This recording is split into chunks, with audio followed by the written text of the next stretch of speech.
résident permanent. Alors, les statuts de résident temporaire sont des statuts qu'il faut renouveler tout le temps. La durée peut être de 1 an, 2 ans, 3 ans. Et il faut renouveler, et même 5 ans qu'il faut renouveler après expiration.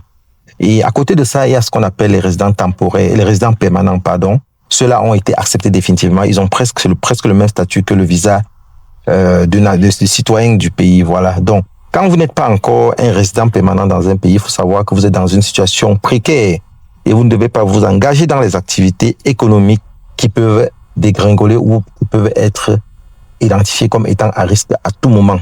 Alors, dans cette vidéo, je vous parle de 5 de ces activités que vous devez éviter si vous n'avez pas encore un statut de résident permanent dans un pays.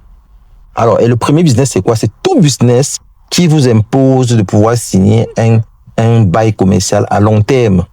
Oui, parce que quand vous signez un bail commercial à long terme, ça veut dire que vous êtes tenu à respecter un certain nombre de clauses. Vous ne pouvez pas vous décider du jour au lendemain d'arrêter sans que ça n'engage des conséquences financières importantes. Donc, évitez de faire des business où vous devez exercer dans un local commercial où vous devez signer un contrat à long terme. Ça, c'était le business numéro 1. Maintenant, type de business numéro 2, c'est l'industrie.